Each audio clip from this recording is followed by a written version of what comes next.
सब्जी खा के मैं बोर हो गई थी। फिर मैंने सोचा चलो कुछ तीखा सा और चटपटा सा बनाया जाए। तो मैंने ये चॉपर लिया है और मैंने 100 ग्राम जितनी हरी मिर्च ली है। हरी मिर्च को मैंने पानी से अच्छे से धो लिया था। अब इसके हम टुकड़े करके चॉपर में डाल देंगे, क्योंकि इसका हमें कुट्टा बनाना है। खाने में बहुत ही टेस्टी लगते हैं। तो सारे हरी मिर्च को इस तरीके से छोटे टुकड़ों में कर लेना है। थोड़ी सी मैंने तीखी वाली हरी मिर्च ली है। आप चाहो तो यक्की भी ले सकते हो। मैंने ये 2 तरीके की हरी मिर्च ली है। एक हरी मिर्च है वो कम वाली तीखी है और एक हरी मिर्च है वो ज़्यादा तीखे होते हैं। हरी मिर्च का मैंने टुकड़ा करके इस तरीके से चॉपर में डाल दिया है। इसका मैंने डंठल वाला भाग को निकाल दिया है। अब इसमें हम 10 से 15 लहसुन की कलियाँ डाल देंगे और आधा इस अदरक का टुकड़ा भी डाल देंगे। इसको भी हमें साथ में ही डाल देना है। अब इसके ढक्कन को बंद कर देना है। अब इसे हम सॉफ कर लेंगे। हरी मिर्च को मैंने अच्छे से सॉफ कर लिया है। इस तरीके से इसको रखना है। आप देख सकते हो, इसे हमें ज़्यादा बारीक नहीं करना है, थोड़ा सा मोटा ही रखना है, क्योंकि कुट्टे में थोड़ा सा हरी मिर्च मोटे ही होते हैं। अब इसका हम कुट्टा बनाएंगे। चलते हैं गैस की तरफ। अब हमने कढ़ाई लिया है, इसमें हम 1 चम्मच भर के तेल डाल देंगे। तेल को पहले अच्छे से गर्म करेंगे। तेल जैसे ही गर्म हो जाए इसमें हम आधा चम्मच भर के राई डाल देंगे, आधा चम्मच भर के जीरा डाल देंगे, 1 पिंच जितना हींग भी डाल देंगे, 1 चम्मच भर के इसमें मेथी के दाने डाल देंगे। अब हमें सभी चीज़ों को अच्छे से भून लेना है, तो सारे मसाले अच्छे से तड़क जाए।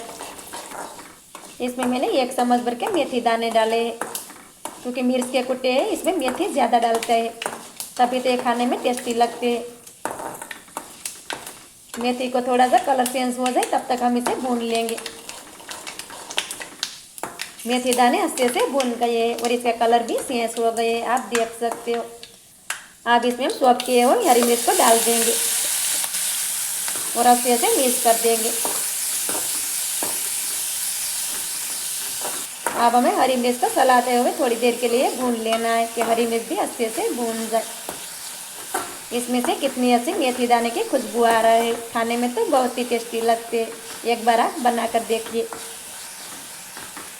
हरी मिर्च को मैंने थोड़ी देर के लिए भून लिया है और हरी मिर्च भी अच्छे से भून गई है, क्योंकि इसे पकने में ज़्यादा टाइम नहीं लगते।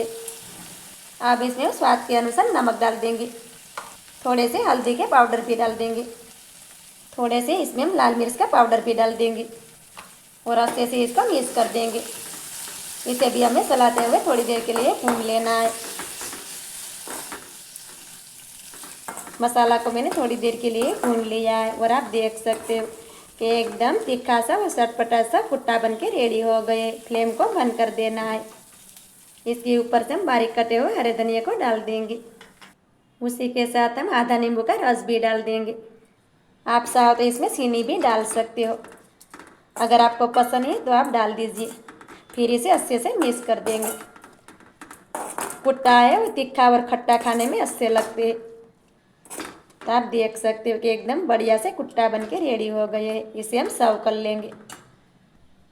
इसे हम रोटी के साथ ही सर्व करेंगे, क्योंकि खाने में तो बहुत ही टेस्टी लगते हैं।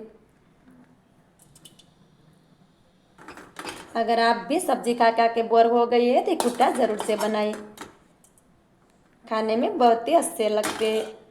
तो इसे मैंने सर्व करने के लिए रोटी के ऊपर ही निकाल दिया है। तो इस तरीके से कुट्टा बनाकर आप भी खाइए और एंजॉय कीजिए। तो मिलती है एक नेक्स्ट वीडियो के बाद, तब तक के लिए थैंक्स फॉर वॉचिंग।